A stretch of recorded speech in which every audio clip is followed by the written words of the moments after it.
샬롬, 하나님의 평안이 우리 성도님의 삶 가운데 가득하길 간절히 소망합니다. 오늘 우리 함께 나눌 말씀은 요한일서 5장 13절에서 21절 말씀입니다. 하나님의 자녀는 특권이 있습니다. 오늘 요한 사도는 그 특권이 무엇인지 말씀하고 있죠. 13절 말씀을 보겠습니다. 하나님의 아들의 이름을 믿는 너희에게 쓴다고 합니다. 하나님의 아들의 이름은 바로 예수님이죠. 예수님을 믿는 그리스도인에게 쓰는 것이죠. 왜 이 편지를 쓴다고 합니까? 첫 번째 특권은 바로 우리에게 영생이 있다는 것입니다. 이때 당시에 거짓 교사들은 예수님에 대해서도 잘못 알고 있었지만 영생에 대해서도 잘못 이해하고 있었습니다. 영생을 위해 믿는 것, 그것 이상의 고차원적인 조건이 필요하다고 생각했었죠. 성경이 말하는 영생은 바로 예수 그리스도를 믿는 것으로 충분하다고 말씀하고 있습니다. 바로 이것이 요한 사도가 복음서를 쓴 목적이라 말하는 것이죠. 이것이 얼마나 큰 은혜입니까?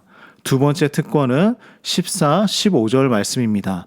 담대하게 기도할 수 있다는 것이죠.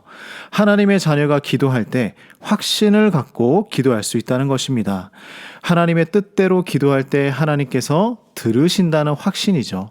예수님께서 말씀하셨습니다. 먼저 하나님의 나라와 의를 구하는 기도를 하라. 그리고 우리에게 가르쳐 주신 주기도문이 있었죠. 기도는 즉 예배입니다. 하나님 앞에 드리는 기도인 것이죠. 나의 욕심만을 구하는 것이 아니라 하나님의 뜻을 구하는 기도를 원하시는 것이죠. 그러므로 하나님의 뜻대로 하는 기도는 형제 자매를 위한 기도로 이어질 수 있습니다. 16절 말씀을 보면 사망에 이르는 죄와 사망에 이르지 않는 죄가 있습니다. 사망에 이르는 죄는 성령을 모독하는 죄입니다.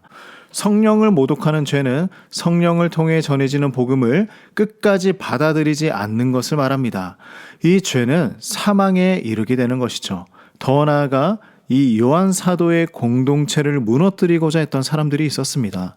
이들 역시 사망에 이르는 죄인 것이죠. 요한 사도는 이런 사람들을 위해 기도하지 말라고 합니다. 그러나 그들이 구원에서 완전히 차단되었다는 말이 아닙니다. 그들도 주님께로 돌아올 수 있습니다.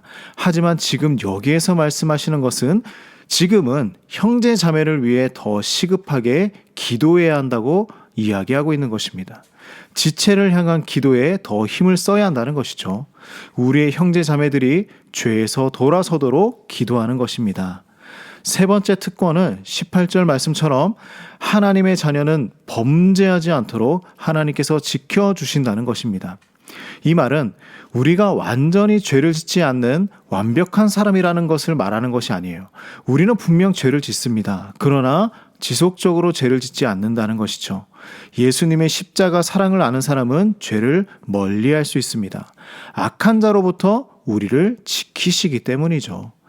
네 번째 특권은 하나님의 자녀는 하나님께 속해 있다는 것입니다. 하지만 세상은 악한 자 안에 속해 있습니다. 다섯 번째 특권은 20절 말씀처럼 우리가 예수님을 알고 예수님 안에서 영생을 얻는다는 것이죠. 이 특권을 가진 우리는 하나님의 바른 가르침으로 말미암아 우리를 지키고 우상을 멀리하며 살아가야 합니다. 하나님을 다른 것으로 대체하며 살아갈 수는 없습니다. 하나님 외의 것에 우리의 모든 것을 걸어 살아갈 수는 없습니다. 우리는 하나님 주신 특권을 가진 자녀들이기 때문이죠. 사랑하는 성도님들, 하나님 주신 특권을 기억하며 하나님의 자녀로 살아가시길 간절히 소망합니다. 하나님, 우리에게 하나님의 자녀로서 특권을 주심을 감사합니다. 우리에게 변치 않는 영생을 주시고 믿음으로 담대하게 기도할 수 있는 은혜를 주셔서 감사합니다. 이 어두운 세상에서 죄 가운데 살아가지 않도록 지켜주심도 감사합니다. 우리에게 주신 그 은혜로 형제 자매의 구원을 위해 기도하며 우리 자신도 우상에게 넘어가지 않기 위해 말씀으로 지켜 살아갈 수 있도록 우리를 보호하여 주시옵소서. 예수님의 이름으로 기도드립니다. 아멘.